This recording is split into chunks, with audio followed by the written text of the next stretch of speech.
Howard Schultz has been sort of running for president for months now, and so you could be reasonably expected to think he's learned a lot, right? You can expect that if you want. We're gonna go through some videos of his appearance on Ali Velshi's show today on MSNBC, and I think he's still working on the strategy a little bit. First, here he is. They get into it on the economy and the position that Howard Schultz tries to establish for himself as an outsider who can fix our country's economic problems. And let's see if it works out for him. A lot of Americans knew this a long time before you really rich guys started talking about how bifurcated America is. And that's where we are today. So do you get why some people don't really think that you've got all the answers, that you rich guys who are, I don't know who told you that America's bifurcated. Somebody came to you and told you that there's a problem because the rest of America's been living it. I appreciate you calling me a rich guy, but I grew up in federal, I grew up in the but now you're a really rich guy. But I'm self-made and I built a company that employed over 3 million people over the last 40 years and gave health care, ownership, and free college tuition to every employee. But you get when you rich guys get into the bifurcation conversation that the rest of us have been having for decades. Yeah, but this is about a lack of leadership and a government of two sides, Democrats and Republicans, who are unwilling to face the issues and solve America's problem. Why do we have a $22 trillion debt? Why do we have a healthcare crisis? Why do we have K through 12 that's not working? Why is our standing in the world not working? Because of both parties' ideology and unwilling to work together. Okay, so I wholeheartedly disagree with him, and I think his analysis is pretty much infantile. But before I get into that, I do want to be fair to him. His company is very progressive, and it does do all those things that he mentioned. So he has a good track record in that sense. And Ali Velshi's clearly trying to antagonize him by constantly calling him "you rich guys," and really, when you look at MSNBC and all cable news, they've been talking about, oh my God, the Republicans and Democrats have to work together for as long as I've been alive. And so now for them to be like shocked and chagrined when Howard Schultz is saying it is a little disingenuous. Now on to Schultz. He totally misunderstands the problem, and so does the great majority of politicians and almost every pundit on television. Oh, Democrats and Republicans can't get along, that's why we have a debt and a broken healthcare system. No, Democrats and Republicans are bribed by their political donors who stand to gain from that broken system. We have a broken healthcare system that costs twice as much as Canada and the rest of Europe and Japan. Why does it cost twice as much? Because it goes to the profits of the healthcare industry, specifically insurance, which then bribes the politicians legally in our system of government. That's why it's broken. It's not because the Republicans and Democrats aren't having a beer together. It's a really, really shallow way of looking at the problem and not remotely true. Totally misdiagnoses it. You could almost say it's because of you rich guys. Yeah. Which, why are you calling him that? At this point, let's get used to the fact that rich people and billionaires, if and when they are called rich people or billionaires, are hearing that as a racial slur. Like that's what they think. Not racial, but they are definitely hearing it as a slur. No, well, like I mean, in their mind, that they're level like, of slur. Right, yes. that we're a separate class, and like, how dare you discriminate? We've heard this before from billionaires, that you're discriminating against us. When are the billionaires in this country ever gonna catch a break? Yeah, that's it. I think that there are a few different layers that you could argue with Howard Schultz in terms of his analysis. You have attempted to argue with him on the substantive layer, which is unfair because that's not where he's at. But you're right about the substance. I would say that even if you were to engage him on his preferred territory, that this is all about personality and personal characteristics like leadership. And all we need is a leader who's not beholden to either of the parties to come in and talk it out and get people to, as you say, have a beer.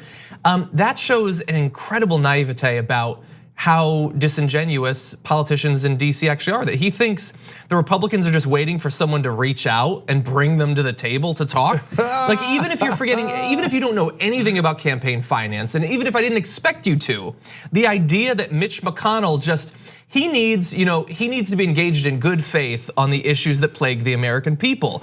That is stupid. He's wrong on multiple layers. Yeah, and I also think that, I mean, this idea that, of course, the amount of hubris it takes for someone who's never been in politics to say, I alone can fix it, which is essentially what Trump said, right? And I'm a billionaire, I'm self-made, because I'm rich, I am automatically proven with the American people, and I would argue that that is not, I mean, be a more progressive company, like Starbucks is not a run democratically. It's not worker owned. It's not a cooperative. I'd be interested to know what Howard Schultz thinks about doing that with the workplace.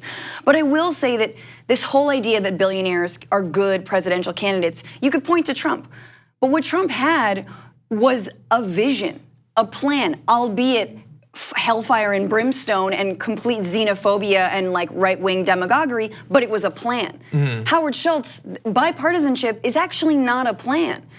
Yeah, and that is it's not a actually, vision. that's all that he has. Both sides have been wrong. And I, as an outsider, am looking and I get the whole, it's especially disingenuous for the only qualification he has given himself is that they're in the muck and he can bring people together because he's not in it. When if you actually look at his platform, the little that he's revealed, and there is not much, in every case, it's kind of a weak, kind of centrist Democratic position. Right. That's all that he has. And the obvious response to that is, why are you not just running as a Democrat? Why? And we know why, because he doesn't think he has a chance in hell of actually winning in that race. So, well, there's two things. One is that it's, again, the mainstream media here is being a little disingenuous, because if he was running as a Democrat, they'd be kissing his ass. Oh, yeah. That's possible, yeah. Right, instead of being like, oh, you rich guys and stuff. And to be fair, Ali Velshi's pretty good on a couple of things. Sometimes that program is maddening. But they do challenge their guests in a way that's constructive, more so than other cable news does. But overall, MSNBC and the cable news, if he was running as a Democrat, we're like, oh my God, a wonderful centrist Democrat who's gonna bring people together. They're gonna bring people together. I mean, when is cable, like CNN's mantra is bipartisanship. Right. By the way, also New York Times, Washington Post, almost all the mainstream media. Yeah. So it's not that they disagree with him on his substance or lack thereof. They've been pushing that lack of substance for 20 years now. It's that they don't like that he's an independent and might cost the Democratic Party. Let's keep it real. That's what they're not worried about. He's going to cost Trump. They're worried that he's going to cost those same centrist Democrats that almost every television pundit is. Yeah, and of course he responds that there is no chance, no matter how well he does, that it would endanger either of the traditional party sides' chance of winning. He hasn't had time to Google Duverger's law or something, I guess. But we do have more from the interview. Why don't we go to the next video of Howard Schultz? Why is Britain bifurcated? Why is France bifurcated? Why is Germany bifurcated? Why were the Arab countries bifurcated? It's not actually about Democrats and Republicans. It's about rich people who don't pay taxes, who don't understand that it's not about charity. It's actually about wealth distribution, right? Why, if that's your explanation, why is Britain bifurcated? We're now going to talk about what's going on. No, but you're telling me that our bifurcation, economic bifurcation in America is because of Democrats and Republicans not agreeing on policies?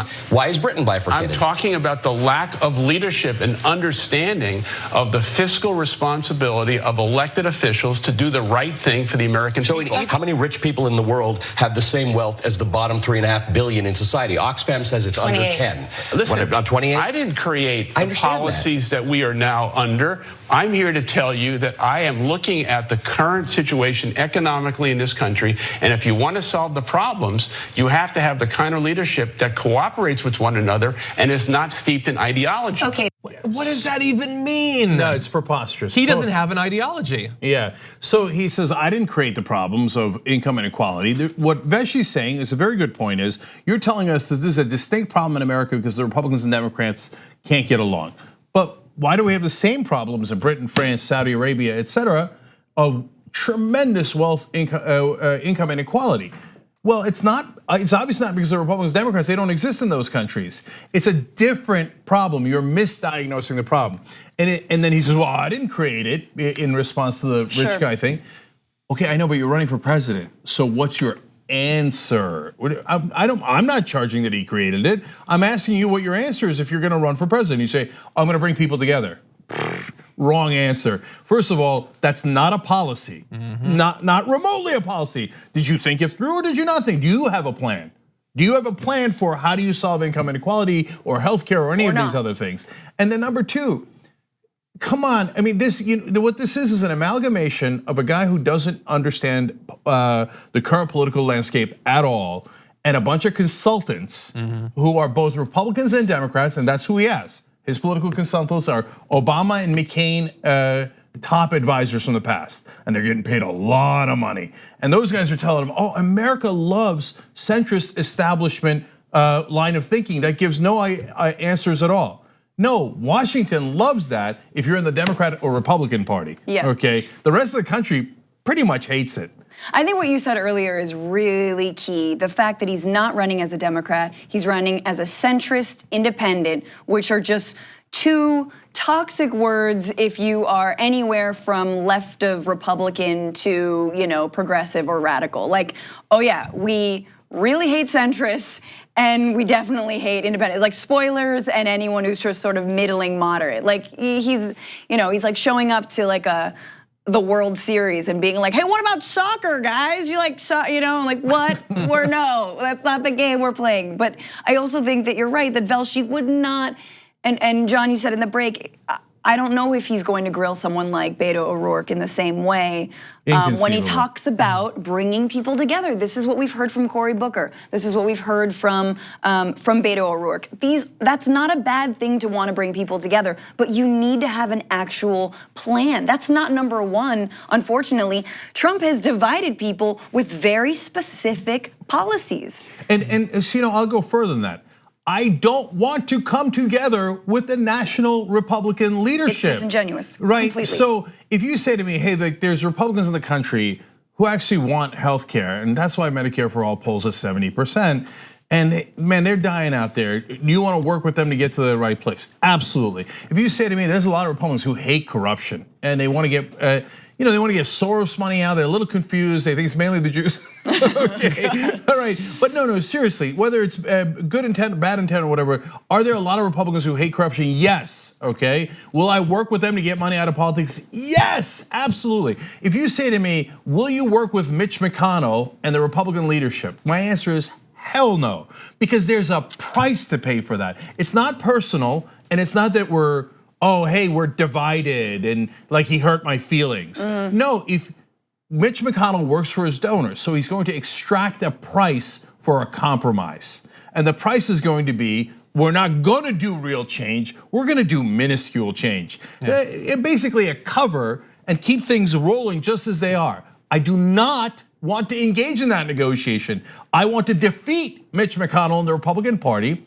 I want to crush them so that we can actually get the agenda, not of necessarily progressives, but the American people. Luckily, those two things are nearly identical because the polling on every issue indicates that we are not extreme. The progressives are moderate actually in this country. Bernie Sanders, if you look at the polling and what the country believes, is a moderate candidate. It's Washington, D.C. that is radical right wing. And I do not want to engage in a nonsense negotiation with radical right wingers and to give away the rights of American people. Yeah. And I would argue that actually centrism and this kind of moderate middling, it is an ideology. It's an ideology of the status quo. It's an ideology of putting barriers and divisions between Americans where there are none, where they don't exist. It's dividing us apart by saying, well, some people are socialists and some people, love Trump. That's actually not the issues that we're facing. So I think that we have to be careful of this dangerous ideology of moderation and centrism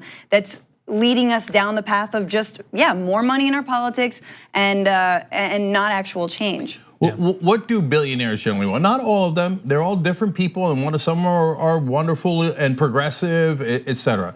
But what do billionaires like Howard Schultz want? And the majority of them, unfortunately, they don't want to change anything because they love this system. Wrong or right, this system got them to be incredibly rich, incredibly powerful. So there's a reason why they want to protect the status quo, because it's been brilliant for them. Now, for the rest of us, the status quo is terrible. And they literally, it's not that Howard Schultz is a bad guy at all. It's that he literally can't understand that. He's like, how could you not love the status quo? Look at all the wonderful things it did for me and everyone else I know, right? And so that's why he has no chance of winning. All he can connect to is his centrist consultants that are selling him a bill of goods that no other American is interested in. And by the way, it's ironic. The one good thing that Howard Schultz has done is he's united TYT and MSNBC in a sense. And only on this issue. Why? We can't stand that kind of status quo supporting centrist milquetoast, which MSNBC loves, but they can't stand an independent candidate. So you bring those things together. Right. That's why we're both against them, but for totally different reasons. Yeah, he exists in a bubble of 100% unshakable privilege, economic privilege, that he thinks, first of all, like you said, I don't want you to work with Mitch McConnell. I would say I don't want you to work with Mitch McConnell. I also think that if you think you can work with Mitch McConnell, I don't trust anything you say politically anymore, because clearly you don't know what you're talking about. When you combine that with him coming into this race, apparently having not thought at all about what his platform should be on any issue, doing weird, condescending and patronizing things like saying, my immigration plan would be to bring Republicans and Democrats in a room and then put an empty chair down to represent the American people. That's one of the most insulting things that I've heard politically in my entire life. And to think on top of that you dwell apart, separate from ideology. Yeah. He was asked, he said, I don't think that the corporate tax rate should have been cut to what it was. And then he was asked, what should it be? And he's like, it should go up to 25%. If you think that, and you think that's not an ideological statement, that is because you have been so protected from any challenge whatsoever to your way of thinking, that you think everybody also wants a de facto cut from a couple of years ago. So the whole thing is just a big insult. So John's points are fantastic, and again, just does not understand the current political situation. But and that leads to what Francesca was saying as well. 35% was the corporate tax rate. It got brought down to 21% by Donald Trump. Now some want to move it back up to 25, not 35, 25%. And they say, well, you see, aren't I a decent, wonderful, centrist, non-ideological person? No, that is, to Francesca's point, that is a statement. That's a statement that you love the status quo. You think corporate taxes should have been deeply, deeply slashed because poor corporations in America couldn't catch a break. But Trump went just a little too far. And I think John made this point earlier. You know what Beto O'Rourke's position is? It is the same exact thing. The 25. Yeah, in a debate with Ted Cruz, he said, oh no, they went too far. Corporate taxes have to go back up. And me and Anna, we were covering the debate, we were like, oh, okay, this is interesting. He's like, all the way up to 25%. And that's the same Beto O'Rourke, absolutely loved by the establishment media. Softball after softball. So Howard Schultz and him, what separates them? One is an independent, unacceptable. The other one is a centrist Democrat. Yes, right? The bottom line is the status quo is an ideology, and it is one that the American people do not agree with. And so we are called radicals when we are actually the great majority of the country. The TYT Plus app is now available on iOS and Android. Download to get more TYT content at tyt.com/app.